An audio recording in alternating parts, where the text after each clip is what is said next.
अस्सलाम वालेकुम दोस्तों, कैसे हैं आप सब। उम्मीद करता हूँ कि आप सब अच्छे होंगे, खुश होंगे और अपने अपने काम में मस्त होंगे, स्वस्थ होंगे।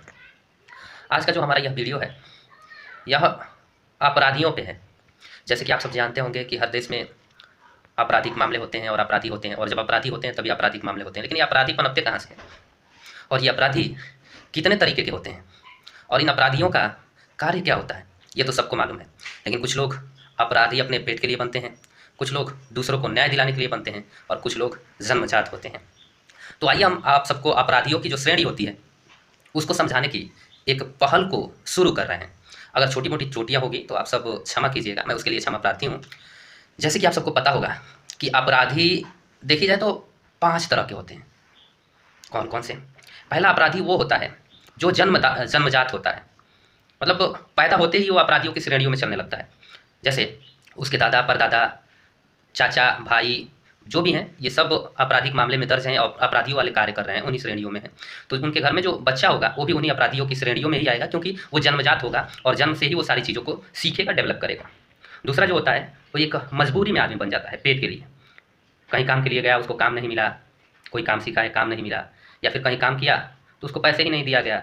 जब वो कंप्लेन करने थाने गया तो थाने से कोई सुनवाई ही नहीं हुआ, तो फिर उसकी एक मजबूरी बन गई और वो मजबूरी में अपराध की श्रेणी में आया। तो जो पेट के लिए लाचार है, विवश है, वो पैसों के लिए कुछ भी कर सकता है, किसी का भी कत्ल कर सकता है। वो उसकी मजबूरी है, क्योंकि वो अपने पेट के लिए कर रहा है, अपने घर परिवार को जिलाने के लिए कर रहा है। हाँ, इसमें दया भी आ सकती है, लेकिन जो जन्मजात होते हैं उसमें दया नाम की श्रेणी आती ही नहीं है। मतलब वो दया कर ही नहीं सकते, वो पेशेवर हैं, प्रोफेशनल है, उनकी काम ही वही है। और तीसरा जो होते हैं वो विवश होते हैं। विवश समझते हैं, पूरी तरह से हार थक के जब विवश हो जाते हैं, उनको कोई रास्ता दिखाई नहीं देता है, तब जाकर के वो आपराधिक श्रेणी में घुस जाते हैं। जैसे मान के चले उनके घर में कोई लफड़ा हुआ हो, गांव के लोगों से कोई लफड़ा हुआ हो, या किसी भी तरह की कोई समस्या रही हो, पारिवारिक या सामाजिक, जो न्याय की प्रगति पे लाने लायक हो। वो झगड़ेलू ना हो, झगड़ा ना करना चाहता हो और उसको लोग विवश कर दिए हों, तो उसके पास एक ही रास्ता सोचता है कि हम प्रशासन का सहारा लें। अगर कोई व्यक्ति किसी दबंग से प्रताड़ित होता है तो उसके पास यही रास्ता होता है कि पहले वो क्या करे, प्रशासन की सहारा ले। तो जब वो प्रशासन के सहारा के लिए गया तो दबंग तो पहले से ही प्रताड़ित किए। अब पुलिस जो है वो भी दबंगों की ही बात सुनती है और वो भी उसको प्रताड़ित करने लगती है। जाहिर सी बात है, जहाँ 10 लोग रहेंगे और जहाँ अकेले लोग रहेंगे तो 10 लोगों का ही सुनेगा, एक का नहीं सुन सकता कभी भी। तो वो मजबूरी में आपराधिक श्रेणी में आया। और यह जब मजबूरी में आपराधिक श्रेणी में आया तो यह व्यक्ति क्या करेगा, एक संगठन को तैयार करेगा, अपने आप को संगठित होएगा और संगठित होने के बाद उन मजलूम, लाचार, विवश, असहाय और बेवाओं के हक के लिए लड़ने लगेगा, जो हक इसे नहीं मिली। और चौथा जो होता है, ये नेताओं द्वारा पाला गया अपराधी। ये बिल्कुल कुत्ते की तरह काम करते हैं, जैसे कुत्ते की दुम इधर उधर हिलते रहते हैं, वैसे ही कुत्ते की तरह ये काम करते हैं। इनका काम होता है नेताओं की बात को सुनना। नेता बोल दिया इधर दंगा करना है, उधर प्रसाद करना है, ये करना है, वो करना है, तो ये सारे कारनामे इनके हैं। और नेताओं के कहे जाने पर जो भी नेता कहेंगे वो दंगा करेंगे और नेताओं के लिए गार्ड की तरह काम करते हैं। और यह पाला गया कुत्ते की तरह होते हैं, मतलब जो नेताजी कहेंगे वही ये लोग करेंगे। नेताजी जो भी कहेंगे इनको करना पड़ेगा, नहीं तो ये भी जान से जाएंगे। तो ये भी इनकी एक तरह की मजबूरी होती है। और पांचवा जो होता है, परेशान हाल व्यक्ति, जो बहुत सारी परेशानियों से जूझ रहा है। मान के चलिए कोई बहुत बड़ा जमींदार है, राजा है, महाराजा है, गांव का मालिक है, सरपंच है, प्रधान है, गांव की वर्तमान प्रधान प्रतिनिधि है, पूर्व में भी रह चुका है।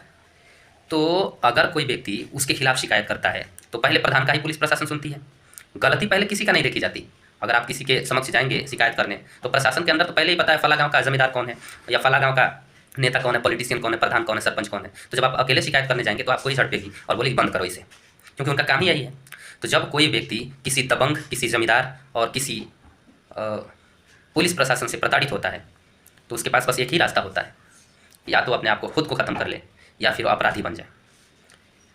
तो यदि वो खुद को ख़त्म करता है तो उसकी कहानी वहीं पे ख़त्म हो जाती है। और जब वो अपराध की श्रेणी में आता है, ये सोचता है मरना तो है हमें, चाहे आज मर जाए या कल मर जाए, लेकिन मरे तो कुछ अच्छा करके मरे, लोगों की हक के लिए लड़के मरे। जब दबंगों की इतनी सुनी जाती है, अपराधियों की इतनी सुनी जाती है, तो हम भी क्यों ना दबंग बने, क्यों ना अपराधी बने। तो परेशान हाल व्यक्ति जब धीरे धीरे उस रास्ते पे चलने लगता है तो धीरे धीरे रास्ते मिलने लगते हैं और पुलिस प्रशासन भी मिली भगत होती है, उसी के हिसाब से काम करने लगती है। तो ये अपराधियों की श्रेणी होती है। बाकी आप किस टॉपिक पे वीडियो पाना चाहते हैं कमेंट में कमेंट करके ज़रूर बताना। यदि आप वीडियो आपको अच्छा लगा है तो मेरे चैनल को लाइक करना, शेयर करना और सब्सक्राइब करना ना भूलना।